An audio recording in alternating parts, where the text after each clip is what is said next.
there are 6 Seuss books that won't be published anymore. Here is a headline from CNN. Zach, 6 Dr. Seuss books won't be published anymore because they portray people in hurtful and wrong ways. Okay.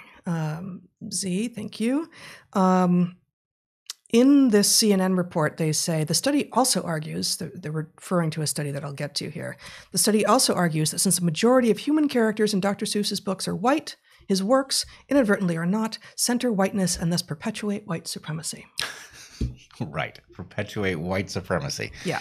So Learning for Justice, which is this outfit here, was called Teaching Tolerance, and it was formed by the SBLCC, the Southern Poverty Law Center, about 30 years ago.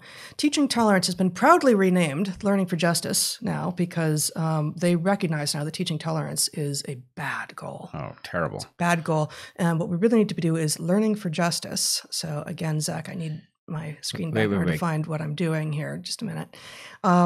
This crazy, wait, you want to see the screen? Yeah, I want to go back to How about you look at it without me showing it because I need to find some stuff. No.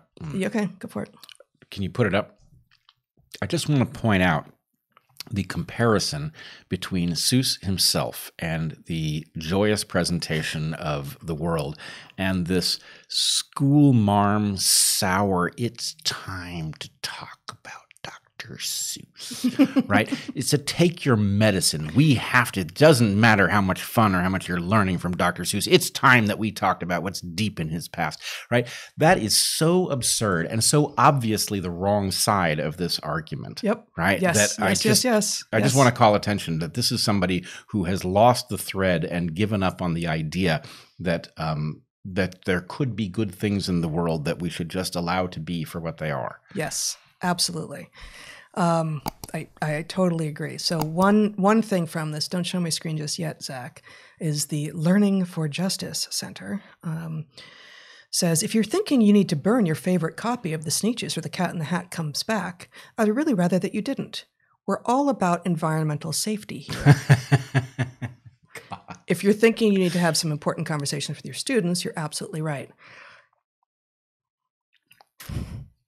Their justification for not burning books is that it's bad for the environment. Well, actually, this is also relevant to witches.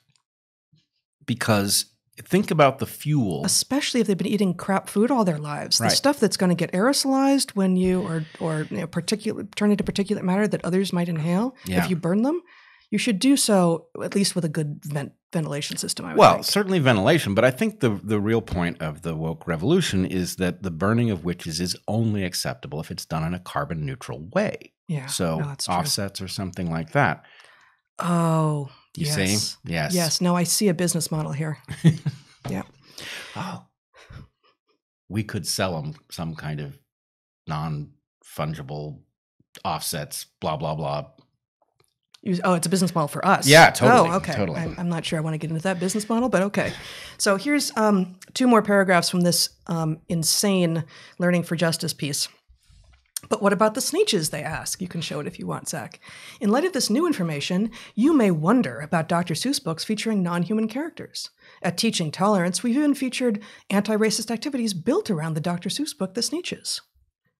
But when we reevaluated, we found that the story is actually not as anti-racist as we once thought, and it has some pretty intricate layers you and your students might consider too.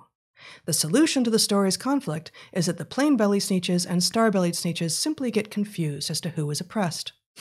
As a result, they accept one another. This message of acceptance does not acknowledge structural power imbalances. It doesn't address the idea that historical narratives impact present-day power structures. And instead of encouraging young readers to recognize and take action against injustice, the story promotes a race-neutral approach. So the Learning for Justice organization, which is now called Teaching Tolerance, has once again demonstrated that they can't tell the difference. They're now called Teaching Tolerance, and they were once called Learning for Justice, has once again revealed, as so many of these people do, that they can't tell the difference between an individual and a population. They're not willing to, or they can't tell the difference. They have no idea.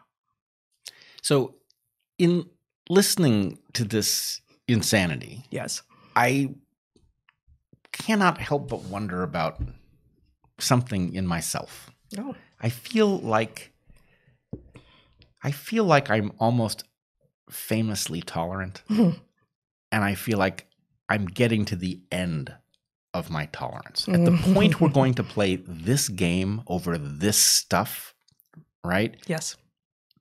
I just don't know how to file it because, God damn it, this is too freaking important, right? This is a wonderful case of a person with normal human failings who overcame them, decided to pass on what he had discovered, right? Has done uncountable good for the world, specifically with reference to children. What he provided to the world is totally democratizable.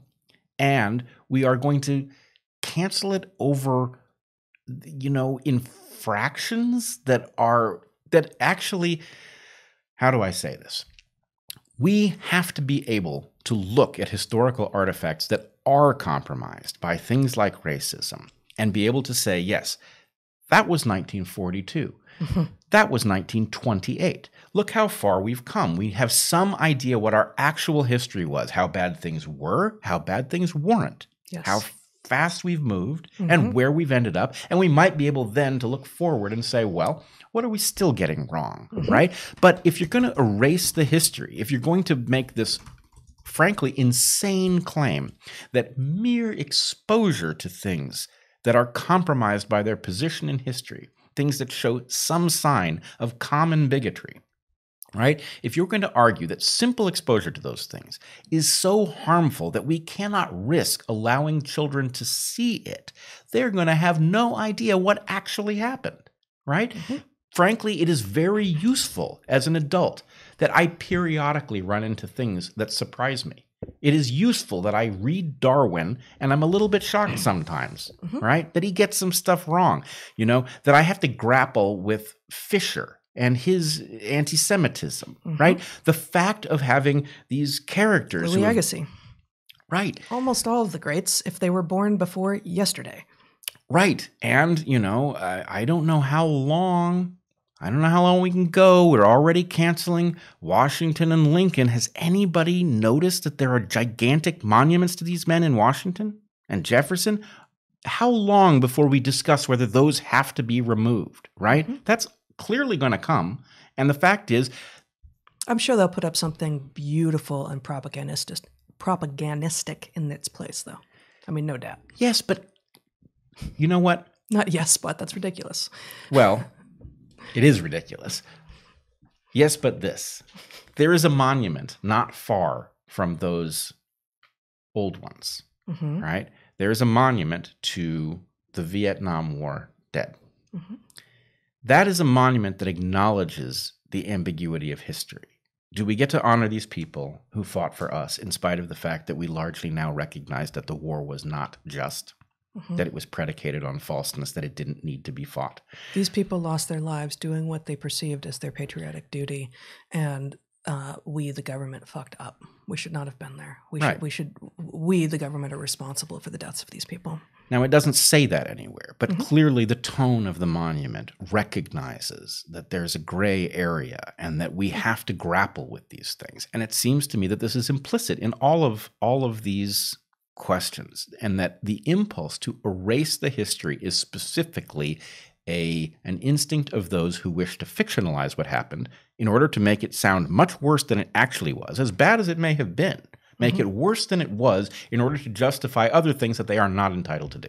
Yeah, that's right. Let me just come full circle on the what's happening with the Seuss books right now, because it is the Seuss Foundation, or whatever they're called, who have decided to permanently table 6 of these books, and they've become basically unavailable. I went looking within a few hours of their decision, and at least one of the books was on offer for $3,000 on Amazon, and then it said not available. Well, then Amazon made the choice, and eBay made the choice not to circulate these things. Right. And in an echo of our discussion on Andy No's book not being available locally here in Portland, but Mein Kampf still being available, Mein Kampf is still available on eBay. And so it's not like there's a policy that says that things that are, as dumb as that policy would be, things that are bad from history won't be sold here, right? That policy apparently does not exist. Dr. Seuss is a no-go, and Mein Kampf is still cool. No, to harken back to the phrase that I created back in the beginning of the summer. It's a society-wide "don't hurt me" wall. And I fear that that's what the Seuss Foundation, or again, whatever exactly they're called, is doing. That this is a slightly proactive but mostly retroactive. Please don't hurt me. Look at how ahead of things we're getting. We're going to get rid of these 6 books, a couple of which I understand and I haven't been able to find actually do have some racist imagery in them. But at least the 2 that we've talked about here don't. Just not. Like, why are they getting rid of? And to think that I saw it on Mulberry Street and McElligot's Pool. Yep. So I'm not sure exactly what prompted them, but every article that's being written right now is hearkening back to this 2019 piece of scholarship, which is scholarship in the same way that Lindsay Pluckrose and Bogosian's important study on dog rape culture was scholarship. It's exactly that level of scholarship, I think. And I will probably catch some crap for suggesting that, but this is that level of garbage. Let's see, where is it? Oh, so Zach, you can just show my article. Everyone is referring to this piece by Ishizuka and Stevens from 2019 called "The Cat is Out of the Bag: Orientalism, Anti-Blackness, and White Supremacy in Dr. Seuss's Children's Books," published in Research on Diversity in Youth Literature. And it's a very long piece. They clearly put some time in. I'll give them that. But just one tiny thing that they say in here is, quote, "Our study sought to evaluate the claims that his children's books are anti-racist and was shaped by the research question, how and to what extent are non-white characters depicted in Dr. Seuss's children's books?" So they do something that a lot of bad science and a lot of bad "this isn't even science" scholarship do there, where they say, we had this question, and this question is potentially interesting. I mean, I don't, the claims that his children's books are anti-racist, that's already burdened there. That's already laden with a conclusion. But you start with a question, and then you actually do something. You pivot and you twist, and you actually do something that becomes a very tiny, narrow instantiation of what one way that thing might be revealed in the world, which in this case is how non-white characters are depicted in Dr. Seuss's children's books. So this reminds me of scientism, frankly. This reminds me of Hayek, who's an economist from the early 20th century, coined this term scientism, which we talk about in our book, actually, in which he basically said, look, there's all these people who aren't doing science, or who think they are doing science but really aren't, who look at what science is and borrow some of the methods of it and apply them. And then other people who are confused can look on and say, oh, that sounds sciencey, that sounds scientific. And it's this, in some ways, I think I'd have to go back and really familiarize myself with exactly what Hayek was saying. He talked about it a lot, but I think he was particularly concerned about the sort of the elevation of actual science and the misapplication of actual science to places where it doesn't belong, because there are questions that you can ask where the scientific method isn't the right approach, for sure, right? But what we definitely have in modern times is even this kind of quote-unquote scholarship seems to be playing around with some of the supposed methods of science. And what it's done is it's borrowed the worst of modern scientific stuff, which is so reductionist, which it said, I've got this question. What can I count? What can I count? What I can count is how many of the people are white. That's the thing I can count. And it fails to recognize that the thing that you can count is often not the thing that is an accurate indicator of whether or not what you are counting can tell you anything about that question. Yeah. It doesn't get you there. This is wrong in 2 ways. One, it is... Which is? What I just said? No, the methodology is wrong. Of this 2019 paper. Of this study. Because one, let's say that you were doing, let's say that we were to evaluate the Peaky Blinders and whether or not it was anti-black. One of the best shows on television ever. Great show, right? How many of the characters are black? 3, Certainly, 4? There's one prominent character, but it is overwhelmingly a white audience. I mean, white cast. Okay, you could conclude that that's the result of bias, or you could conclude that this is a story about Birmingham in the aftermath of World War I. 1920s and 30s, yes. Right? Birmingham, England, in the 1920s and 30s. And that it actually does a pretty good job of, depicting this scene plausibly. You know what it has an overrepresentation of? Gypsies. Wow. I know. Right. It's anti-everyone but gypsies is what Peaky Blinders is. That's true.